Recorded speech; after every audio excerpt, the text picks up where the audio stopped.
요한복음 15장 8절 한 절 말씀을 한 목소리로 합독하겠습니다. 너희가 열매를 많이 맺으면 내 아버지께서 영광을 받으실 것이요 너희는 내 제자가 되리라. 아멘. 하나님을 영화롭게 하는 방법 17가지 오늘 두 번째 시간입니다. 많은 분들이 하나님께 영광 돌리고 싶은데 어떻게 하는 것이 하나님께 영광 돌리는 것인지 구체적인 그 모습이 낯설고 그 방법을 모를 때가 많습니다. 그래서 토마스 왓슨이 가리키는 하나님을 영화롭게 하는 방법 17가지를 우리가 몇 주 동안 수요 예배 때 살펴보면서 이렇게 하는 것이 하나님께 영광이 되는 것이구나 라는 것을 깨닫는 역사가 있기를 바랍니다. 먼저 지난주에 배웠던 3가지 방법을 좀 복습부터 해보겠습니다. 첫째는 하나님께 영광 돌리는 구체적인 방법. 첫 번째는 우리가 순수하게 하나님의 영광만을 목적 삼을 때 그분께 영광 돌릴 수 있게 된다라는 것을 배웠습니다. 영광이라는 것은 그 특성상 나눌 수가 없다고 했습니다. 하나님이 90% 가져가시고 내가 10% 가져갈 수 없는 것이 영광이라고 했습니다. 그래서 하나님께 우리가 영광 돌리려면 우리는 모든 영광이 다른 곳으로 분배되지 않고 하나님께만 돌아가도록 해야 한다는 것을 배웠습니다. 하나님이 우리와 공유하시는 것이 있고 우리가 공유하지 않으시는 것이 있는데요. 사랑, 지혜, 생명 이런 거 우리와 공유하시는 것들이고 또 은혜, 자비 이런 거는 전적으로 우리를 위한 것입니다. 우리의 몫이죠. 왜냐하면 하나님은 은혜와 자비를 필요로 하는 분이 아니시기 때문입니다. 은혜와 자비는 용서가 필요한 불쌍한 사람들에게 필요한 것이죠. 자, 그러나 하나님이 절대로 공유하시지 않으실 뿐더러 오히려 피조물들에게 항상 달라고 요구하시는 2가지가 있는데요. 바로 영광과 찬송입니다. 나는 여호와니 이는 내 이름이라. 나는 내 영광을 다른 자에게 내 찬송을 우상에게 주지 아니하리라 말씀합니다. 따라서 우리는 사랑과 지혜 같은 것들은 하나님과 공유하고 은혜와 자비는 우리의 몫으로 잘 받아서 충만히 누리고 영광과 찬송은 오직 하나님께만 돌려드려야 하는 것이지 영광을 탐내고 아담처럼 영광을 차지하려고 하면 범죄하게 되고 우리가 스스로 우상이 되고 하나님처럼 되려고 되고 우상이 되면 멸망한다라는 것을 잊지 말아야겠습니다. 하나님께만 모든 영광을 돌려드려야 합니다. 세례 요한이 말한 것처럼 그는 흥하여야 하겠고 여러분과 저는 갈수록 쇠하여야 하겠습니다 라는 그런 모토로 우리가 살아갈 때 하나님께 영광 돌릴 수 있습니다. 그리고 우리도 더 비록 이 땅에서 이름도 없이 사라지겠지만 건강하고 행복한 피조물들이 되는 줄로 믿습니다. 자, 두 번째는 지난 시간에 우리는 솔직하게 우리의 죄를 자백할 때 하나님을 영화롭게 한다 배웠습니다.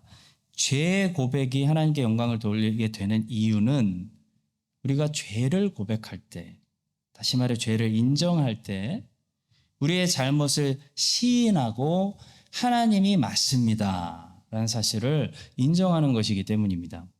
여호수아가 아간에게 이렇게 말했죠. 여호수아 7장 19절 내 아들아 청하노라 이스라엘의 하나님 여호와께 영광을 돌려 그 앞에 자복하고. 여호수아는 이 아간이 자기 잘못을 인정하고 자복하고 회개하는 것이 하나님께 영광을 돌리는 것이다 라고 신기한 말을 했습니다. 자, 아담과 하와는 죄짓고 하나님께 신문당할 때 빨리 죄를 인정하지 않았습니다. 그래서 이런저런 핑계를 댔죠. 그 핑계를 자세히 들어보면 아담과 하와가 오히려 하나님을 신문하고 있는 것 같습니다. 오히려 하나님께 따지면서 하나님이 저 여자를 만들어 가지고 내가 이렇게 됐습니다 라고 아담이 말했고, 하나님이 하필 저 뱀을 만들어 가지고 내가 이렇게 되지 않았습니까? 라고 하와가 말하면서 하나님 잘못했습니다. 하나님 똑바로 하셔야죠. 하나님 틀렸습니다. 나를 그런 상황에 두시면 안 되죠. 라고 말했다는 거예요. 우리도 죄를 회개하지 않는 상태에 있다면 그렇게 말하고 있는 것과 같은 것입니다. 하나님이 나를 그런 어려운 상황에 넣으셔가지고 내가 이렇게 된 거 아닙니까? 이렇게 반역하고 있는 상태에 있는 것과 같은 것이에요. 그래서 성도 여러분, 우리가 만약에 회개한다는 것은 이걸 인정한다는 거예요. 내가 틀리고 내가 입이 100개라도 내가 틀렸고요. 하나님이 옳았습니다. 라는 것을 인정하는 것이기 때문에 우리 죄의 고백이 항상 하나님께 영광을 돌리게 되는 것입니다. 하나님은 선하십니다. 라는 고백이 되는 것입니다. 자, 사순절 기간에 우리가 해야 될 것은 하나님의 선하심을 인정하고 나의 죄를 발견하고 내 죄를 인정하는 것입니다. 하나님, 내가 죄인입니다. 라는 것을 인정하는 거죠. 이 사순절 기간에 우리가 각자 자기의 죄를 깊이 성찰하며 이 죄의 고백으로 하나님께 영광 돌릴 수 있게 되기를 바랍니다. 세 번째로 지난 시간에 우리는 믿음으로 하나님을 영화롭게 한다라는 것을 배웠어요. 로마서 4장 20절은 이렇게 말씀하죠. 아브라함은 믿음에 견고하여 하나님께 영광을 돌리며, 히브리서는 믿음으로 하나님을 기쁘시게 한다라고 얘기하고 로마서는 믿음으로 하나님께 영광 돌린다라고 말해요. 자, 하나님을 기쁘시게 하고 하나님을 영화롭게 하는 것이 믿음입니다. 믿음. 아브라함은 눈에 보이는 현실과 귀에 들리는 하나님의 말씀 사이에서 눈에 보이는 현실을 현실로 받아들이는 것이 아니라 귀에 들리는 하나님의 약속의 말씀을 현실로 받아들임으로써 눈에 보이지 않는 하나님이 상천하지의 하나님이다 라는 것을 세상에 드러내는 그런 증인으로 살았습니다. 자, 그것이 하나님께 믿음으로 영광 돌린 거죠.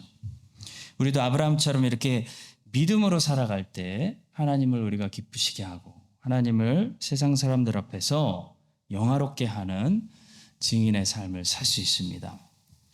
자, 오늘은 이제 계속해서 하나님을 또 영화롭게 하는 방법 또 세 가지를 살펴보겠는데요.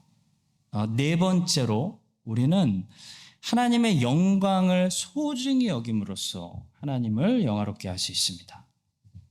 여러분들에게 가장 소중한 것이 무엇인지 궁금합니다. 어떤 분에게는 자녀가 제일 소중하고, 어떤 분에게는 건강이 제일 소중하고, 어떤 분에게는 명예가 소중하고, 어떤 분에게는 재미가, 인생은 무조건 재미있어야 된다. 재미가 소중하겠습니다. 다 소중한 것들이죠. 인생에 필요한 것들입니다. 자, 그런데 하나님께는 하나님의 영광이, 하나님의 이름이 제일 중요합니다. 소중합니다. 하나님이 사실 사람을 창조하신 이유도 여러분 하나님의 영광 때문이고, 그 사람들이 망가졌는데 그 사람들을 구속하시는 이유도 하나님의 영광 때문입니다. 그래서 존 파이퍼는 하나님이 우리를 계속 용서하시고 계속 받아주시는 이유가 우리를 향한 하나님의 사랑이기 전에 자기의 이름과 자기의 영광을 향한 사랑 때문이다 라고 말했는데요. 이 얘기를 처음에 딱 들었을 때는 이게 서운하게 느껴질 수 있습니다. 저는 처음에 서운하더라고요. 저는 하나님이 저를 이 나이 이때까지 계속 용서해 주시고 계속 포기하지 않으시고 붙드시는 이유가 하나님이 저를 사랑해서, 제가 하나님 눈에 사랑스러워서 그런 줄 알았는데요. 그런 이유도 있겠지만 그게 첫 번째 이유가 아니라 하나님이 저를 계속 받으시는 이유가 자기 영광과 자기의 이름과 자기의 나라를 위해서라는 사실이라는 거예요. 저뿐만 아니라 여러분들도 마찬가지.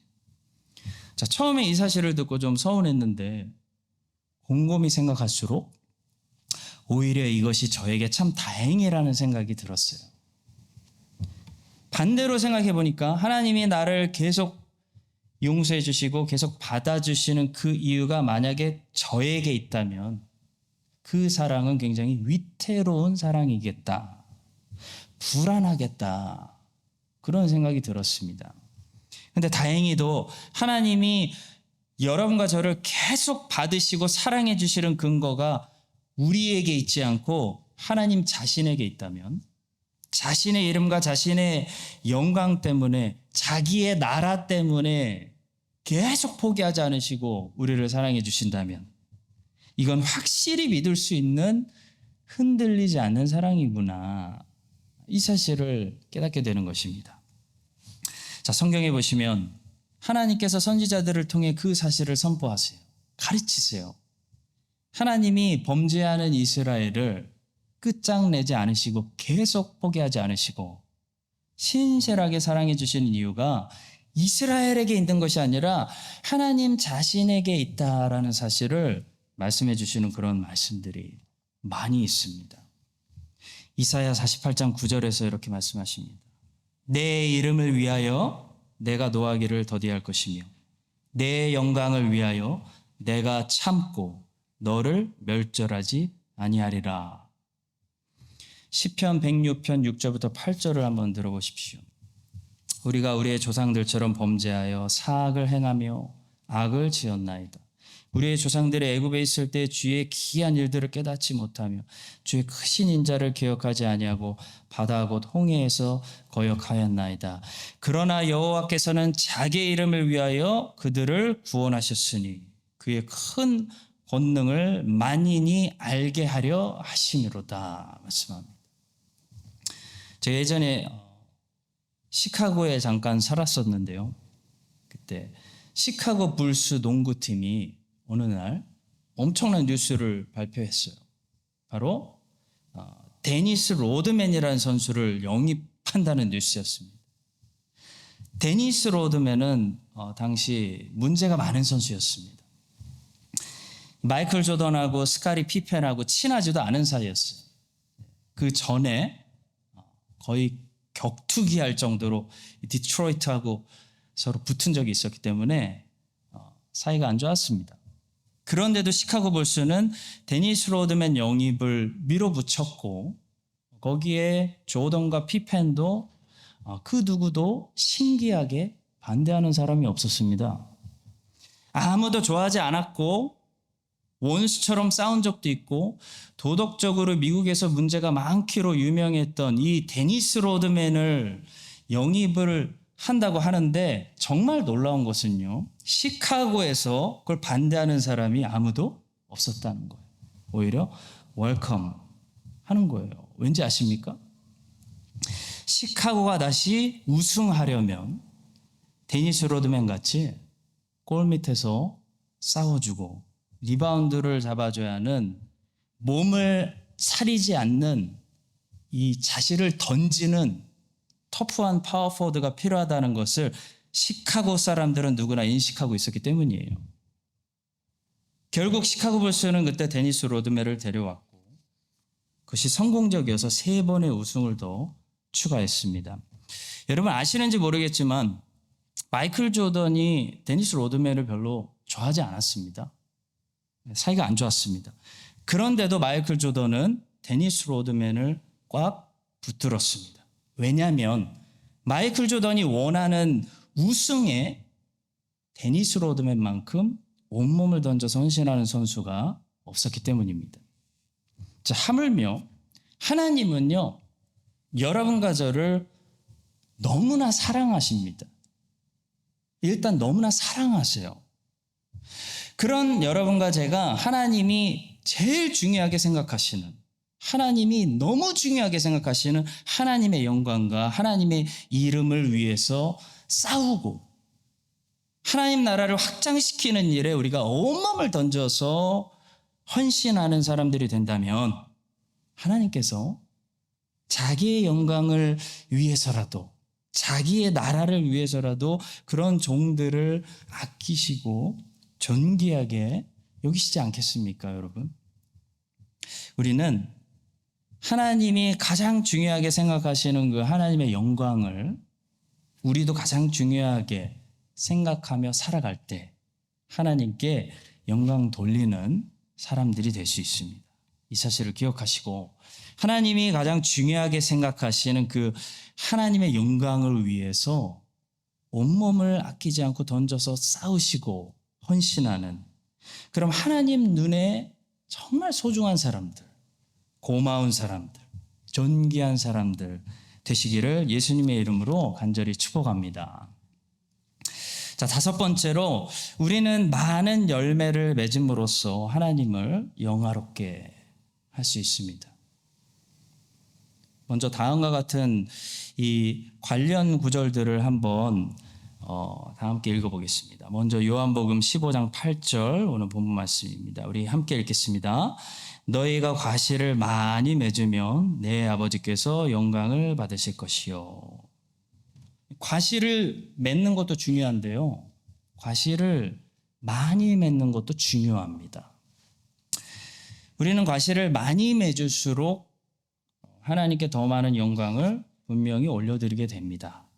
저렇게 말씀하시는 것처럼. 여러분, 아무리 맛있는 음식도 식당에 갔는데 하나 만드는데 1시간 걸린다면 그 식당에 다시 가시겠습니까? 맛있는 것도 중요한데요, 맛있는 음식을 많이 잘 만들어내야 그게 좋은 식당이죠. 손님을 한 사람밖에 받지 못한다면 그건 아무리 맛있는 걸 만들어도 좋은 식당이 아닙니다. 아무리 좋은 설교라도 그 좋은 설교를 많이 할 수 있어야 그것이 좋은 설교자입니다. 좋은 설교 하나 준비하는데 일주일 내내 그 설교 한 편만 준비하는 것은요, 좋은 설교자가 아니라고 생각합니다. 제가 역사를 공부할 때 보니까 역사의 유명한 설교자들은 엄청나게 방대한 양의 설교들을 한 설교자들이었지 오래 준비해서 좋은 설교 한 편을 설교하는 사람들이 아니었습니다. 오웬, 백스터, 휘필드, 웨슬리, 스펄전 이런 사람들은요, 설교 하나하나가 좋기도 하지만 엄청난 분량의 설교를 세상에 쏟았습니다. 많은 열매를 맺는 것도 중요합니다, 성도 여러분. 평생 나무를 가꿨는데 열매를 많이 내지 못하고 겨우 하나 맺는 나무는 참 주님께 죄송스러운 나무입니다. 빌립보서 1장 11절에 이렇게 말씀합니다. 의의 열매가 가득하여 하나님의 영광과 찬송이 되게 하시기를 구하노라. 의의 열매가 주렁주렁 가득해서 하나님께 영광, 하나님께 찬송 되게 하시기를 구한다는 거예요. 우리 주님께서 열매가 없는 무화과 나무를 저주하셨고, 우리 각 인생을 바라보시면서 열매가 좀 있나? 어떤 열매가 있나? 이제 열매가 좀 많이 있으려나? 기대하시는 눈으로 보신다는 것입니다. 고린도전서 9장 7절, 누가 포도를 심고 그 실과를 먹지 않겠느냐. 주님께서 우리를 중생한 크리스찬으로 새 생명으로 이 땅에 심으셨잖아요. 우리를 중생시켜놓고 바로 천국으로 데려간 것이 아니고 이 땅에 심으셨잖아요. 그리고 물을 주고 영양분을 줬으면 누가 포도를 심고 그 실과를 먹지 않겠느냐 보신다는 것이에요. 열매가 좀 있으려나 기대하신다는 거예요. 그리스도께서 마리아를 칭찬하신 것은 그녀의 작은 사랑이 아니라 많은 사랑 때문이었습니다. 누가복음 7장 47절, 이는 저의 사랑이 많음이라. 여러분, 달란트에 비유해서 우리는 주인이 이 5달란트 받았던 종과 2달란트 받았던 종을 똑같이 칭찬하셨다는 사실을 보게 됩니다. 그리고 그 사실을 좋아합니다. 왜냐하면 주님께서 투자하신 것에 비교하면 그들이 똑같이 열심히 2배씩을 남겼기 때문이겠죠. 자, 그런데 여러분, 나중에 주인이 이 1달란트 묻어두었던 종에게서 그 1달란트를 뺏어서 누구에게 줬는지 아세요? 누구에게 주죠? 10달란트 가지고 있는 종에게 줍니다. 왜 그 종에게 줄까요? 그 종을 더 사랑해서일까요? 아닙니다. 사랑은 똑같아요. 제가 부모가 돼서 자식을 키워보니까 사랑은 진짜 똑같더라고요. 둘 다 사랑해요. 근데 자꾸 첫째에게 더 시키고 부탁하게 됩니다. 왠지 아세요? 더 능숙하기 때문이에요. 다른 거 아니에요. 첫째가 아직은 더 잘할 거라는 걸 알고 시키는 거죠. 신뢰하는 거죠. 주인이 1달란트를 뺏었습니다. 그리고 10달란트를 가지고 있는 종에게 맡기고 있는 것은요, 그 종이 더 능숙한 종이기 때문인 것이에요. 이 종이라면 이 1달란트도 잘 활용해서 최대한의 이익을 남길 것이야 라는 이 주인의 마음에 신뢰가 있는 거죠. 신뢰. 여러분, 자식들 중에 그런 자식 있지 않으신가요? 다 사랑하죠. 근데 그 아이는 확실해 라는 그런 신뢰가 가는 자식이 있지 않겠습니까? 그런 겁니다. 5달란트 맡아서 5달란트 남긴 종도 착하고 충성된 종이고, 2달란트 받아서 2달란트 남긴 종도 착하고 충성된 종이지만, 주인은 5달란트 맡아서 5달란트 남긴 종에게 1달란트를 더 맡기시고 앞으로 더 큰 일들을 더 자주 맡기시는 거예요. 왜냐하면 이 종에게 맡기면 확실하거든요. 능숙하거든요. 주님은 감당할 시험만을 주시는데 이 종이 더 많은 시험들을 능숙하게 감당할 수 있다는 것을 주님은 아시기 때문입니다. 성도 여러분, 이런 차원에서 우리는 더 많은 시험들을 감당할 수 있는 그런 주님이 보실 때 능숙한 종들이 될 수 있도록, 그래서 하나님께 더 많은 영광을 돌려드릴 수 있는 사람들로 계속 성장해야 하는 것입니다. 주인이 1달란트를 뺏어서 10달란트 가지고 있는 가장 그릇이 큰 종에게 주신 다음에 하시는 말씀을 들어보십시오. 무릇 있는 자는 받아 풍족하게 되고 없는 자는 그 있는 것까지 빼앗기리라. 자, 주님은 우리가 있는 자는 받아 풍족하게 된다는 거예요. 주님은 우리가 계속 성장해서 더 많은 열매들을 맺고 더 많은 달란트들을 감당할 수 있으며 더 능숙한 사람들이 될 때 더 많은 영광을 받으시는 것입니다. 그래서 하나님이 기뻐하시는 자들은 어떤 사람들일까요? 잘 성장하는 사람들입니다. 하나님이 기쁘시게 하는 사람들은 잘 성장하는 사람들이, 처음부터 완벽한 사람이 아니라 무서운 속도로 잘 자라는 사람들을 하나님은 주목하십니다. 처음에는 1달란트, 아니면 반달란트, 그 다음에는 2달란트, 그 다음에는 5달란트, 그 다음에는 20달란트, 100달란트, 1000달란트, 계속 성장하는 사람들을 하나님은 주목하시고, 하나님은 자꾸 더 키우시고, 그 나무를 자꾸 더 키우시고, 더 많은 것들을, 숙제를 맡겨주신다는 것이죠.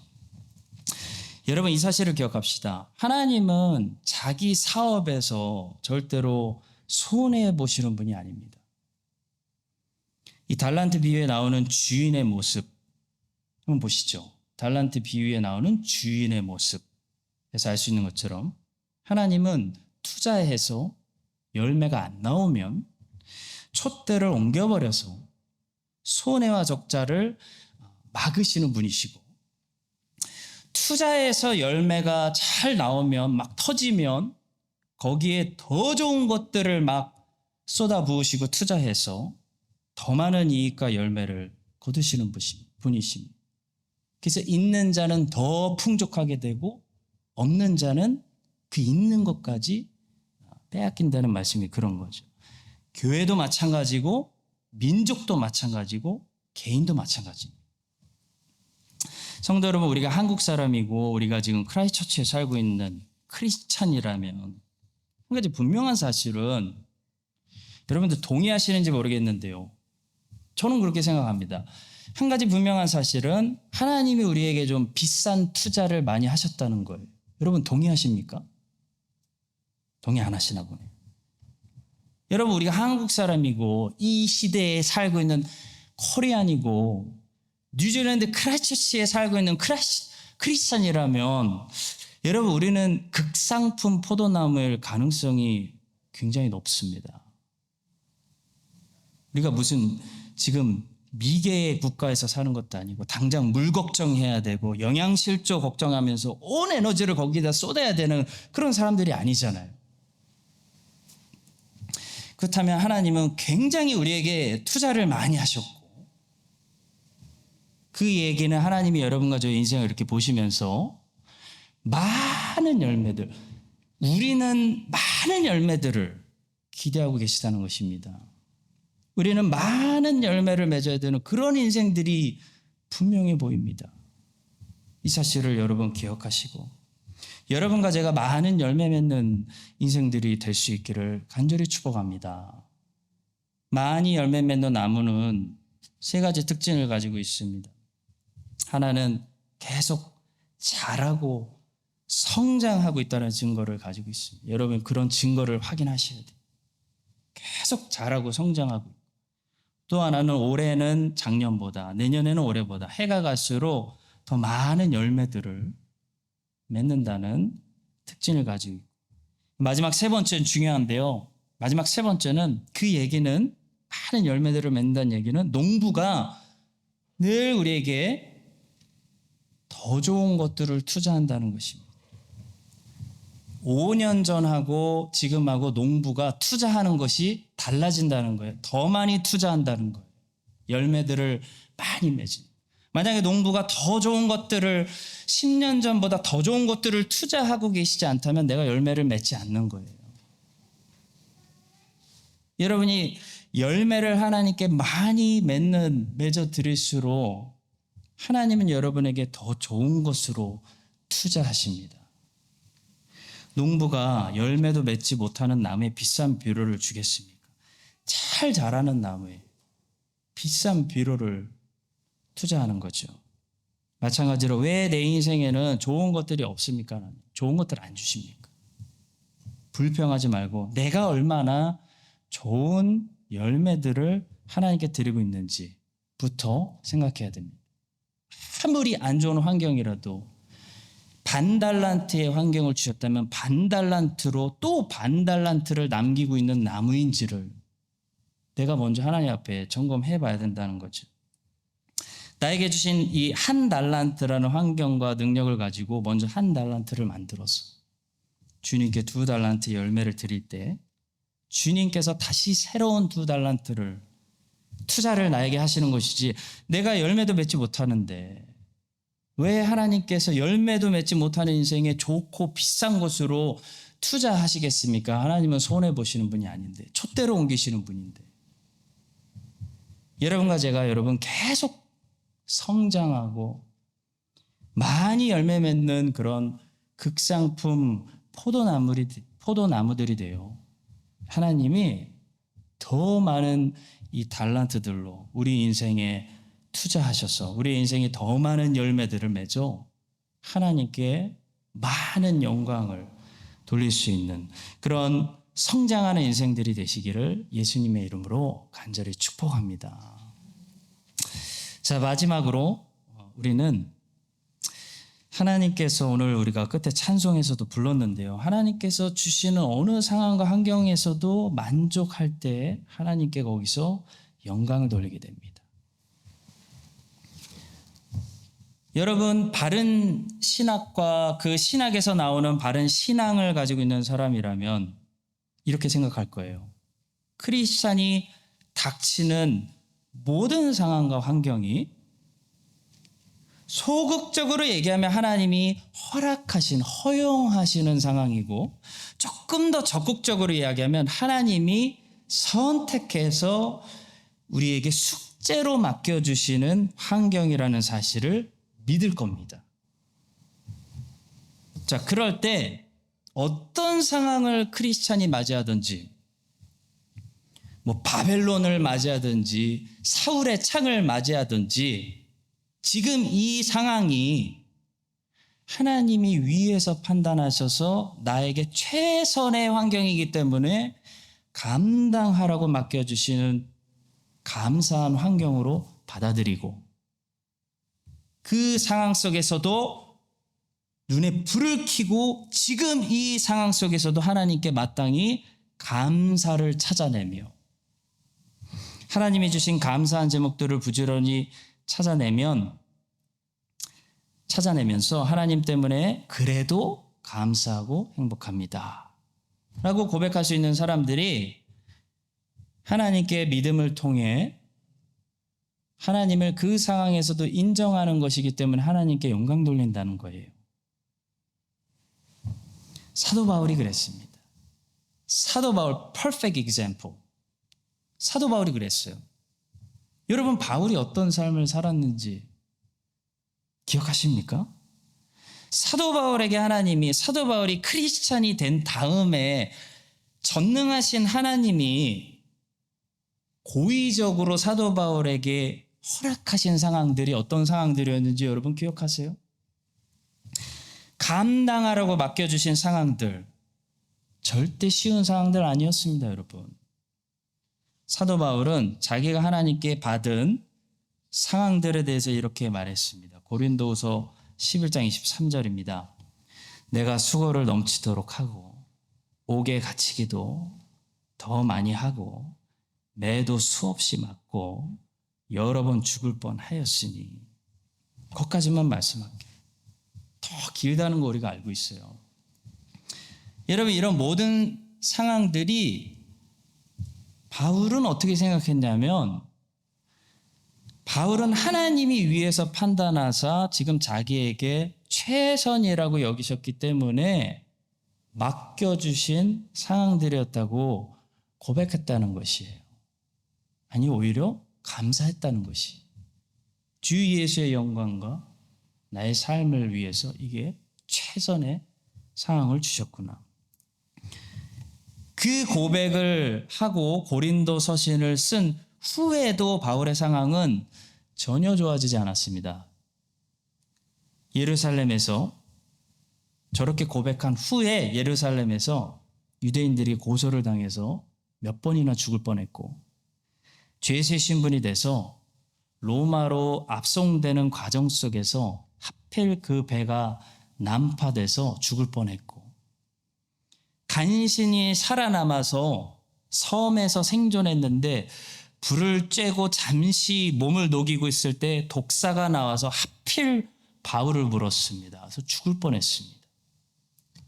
그런 모든 최악의 상황들을 다 겪은 후에 바울이 로마에 망신창이가 돼서 도착해서 황제 재판을 받기 위해서 로마 감옥에 갇혀 있을 때 쓴 서신서에서 사도 바울은 이런 고백을 하고 있습니다.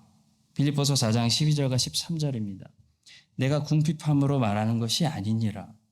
어떠한 형편에든지 나는 자족하기를 배웠노니, 나는 비천에 처할 줄도 알고 풍부에 처할 줄도 알아. 모든 일, 곧 배부름과 배고픔과 풍부와 궁핍에도 처할 줄 아는 일체의 비결을 배웠노라 말씀합니다. 사랑하는 성도 여러분, 자녀가 부모와 부딪힐 때가 언젠가, 제가 가만히 연구해 보니까요. 죄송합니다. 제가 제 가족들을 좀 연구해 보니까요. 부모는 자녀를 위해서 항상 최선을 판단합니다. 그렇죠? 부모는 항상 자녀를 위해서 최선을 판단해요. 그건 성경에도 있는 진리입니다. 마태복음 7장 11절. 너희가 악한 자라도 좋은 것으로 자식에게 줄 알거든. 주님도 인정하세요. 자, 그러니까 부모는 항상 자녀를 위해서 최고 좋은 것을 주려고 하는데, 자녀가 부모와 언제 부딪히나 보니까 자녀가 자기가 스스로 판단하기에 이것은 최선이 아니에요. 저걸 주세요. 더 좋은 것을 주세요. 내놓으세요. 지금 주세요. 나중에 말고 지금 주세요. 라고 할 때 부딪히는 거죠. 신앙생활도 마찬가지입니다. 신앙생활 똑같습니다. 우리가 진짜 하나님을 내 아빠, 아버지, 부모로 믿는다면 우리에게 어떤 믿음이 있어야 되냐면요. 하나님이 나에게 허락하시는 매일의 환경과 상황과 숙제와 그 챌린지가 나에게 항상 최선의 선물이다 라는 것을 내가 믿음으로 인정하고 그 하루 속에서 하나님을 신뢰하고 그 배가 난파되고 독사에 물리고 감옥에 갇히는 하루 속에서도 어떻게 해서든지 감사한 것들을 찾아내며 하나님이 주시는 그 매일의 상황 속에서 만족하고 자족하는 법을 배울 때 우리는 하나님께 큰 영광을 돌려드리는 사람들이 되는 것입니다. 이 사실을 명심하시고 여러분들이 바른 신학으로 바른 신앙을 가지고 하나님을 믿고 있다면 여러분들에게 주어지는 그 매일의 환경이 우연이나 사고로 하나님의 실수로 일어나는 것이 아니고 하나님이 의도적으로 고의적으로 주시는 환경이라는 것을 여러분들은 알고 있을 것입니다. 그렇다면 그 상황이 지금 여러분들의 눈에 좋게 보이지 않을지라도 아니 왜 독사가 나오고 그래? 아니 왜 꼭 배가 난파돼야 돼?